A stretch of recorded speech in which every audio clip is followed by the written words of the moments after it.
Well, new modeling from the University of Washington researchers suggests we could start opening our state and our state's economy by May 18th. King 5's Callie Greenberg standing by live this morning with the data. Callie, the UW research is being used widely across the country, but they caution more needs to be done before we can start reopening, right?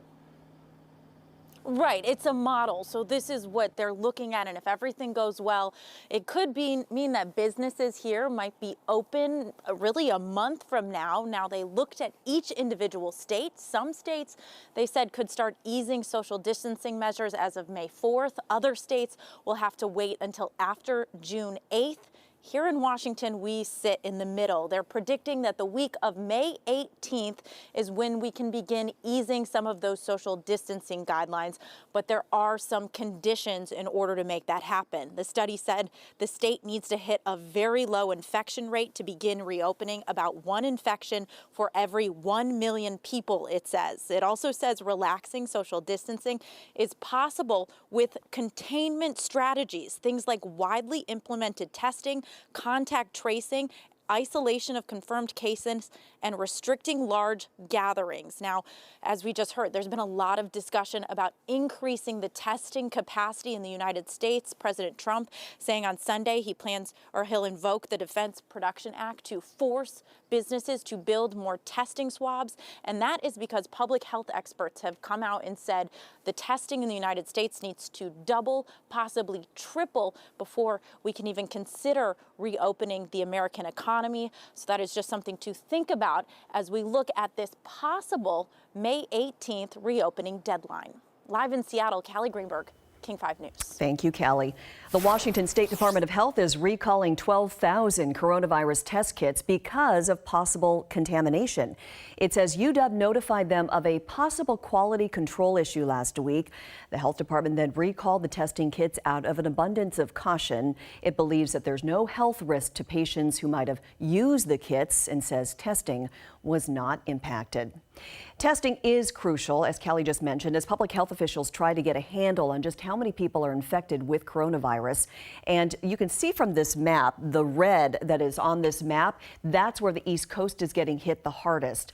As of this morning, there are more than 770,000 Americans who have tested positive for the virus. The death toll is now up to more than 41,000. Washington State just dropped to number 14 on the list of states with the most coronavirus cases, with cases in Maryland and Connecticut now spiking. Washington reporting more than 11,700 cases and 634 deaths. That's 10 more deaths than reported a couple of days ago. 138,000 people have been tested for coronavirus in Washington, and more than 9 out of 10 tested negative. Mimi, as more people recover from the coronavirus, we're learning more about lingering symptoms that a lot of people have been experiencing. That includes one of our own King 5 photojournalists who is finally on the mend. King 5's Britt Moore spoke with one health expert about why some survivors are experiencing symptoms days, weeks, or even months after they were diagnosed. On March 25th, King 5 photojournalist Tim Hahn shared his story after testing positive for COVID-19. So it's been 2 weeks after I have shown any symptoms, except for 3 days ago when I randomly got a fever again, a cough, shortness of breath. Today, Tim describes lingering symptoms days after finally feeling back to normal. But like I was sluggish. You know, when you have a fever, you kind of feel your body is slow. You got some aches. That came back, and I took my Tylenol. A few hours later, I was better. University of Washington professor Dr. Paul Pottinger says Tim's experience is not uncommon. And for some people, it can take quite a bit of time. The immune system has been revved up. People aren't eating right. They're certainly not exercising. They get deconditioned, malnourished. It can really take time for people to recover. The CDC says people with COVID-19 can stop isolation after they haven't had a fever for at least 72 hours and 7 days have passed since symptoms first appeared. But is that enough? What you may see is guidance coming from national and local authorities that might say in some circumstances they would want a longer period of time before those people re-enter society. Dr. Pottinger says there are still so many questions about what lingering symptoms could mean for survivors. Let's take my temperature and see. In the meantime, Tim is checking his temperature daily, which seems to still go up and down, and self-isolating until doctors learn more about COVID-19. I'm going to wait until I get an injection in my arm or something or whatever they're going to be giving out. I mean, every time I go outside, I risk somebody else. Britt Moore, King 5 News.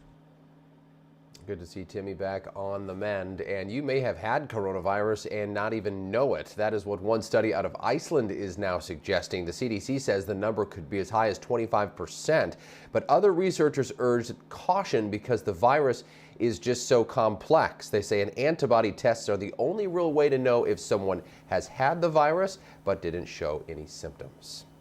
The University of Washington Virology Lab has a new test to see whether you have had the coronavirus and have since recovered. As Jake just mentioned, this test looks for antibodies in your blood. Those are what your body uses to fight off a virus. Doctors with UW Virology say the test will help them better understand the spread and whether people who have recovered can get the virus again. The test is also a huge step in creating a vaccine. What's next is really turning the tables on this virus, coming up with therapies for the people who are infected now, and ideally coming up with a vaccine that's going to prevent people from getting infected in the future. The lab is starting with 4,000 tests a day, but in a few weeks it hopes to be running as many as 12 to 14,000. Jake? All about the testing. Thanks.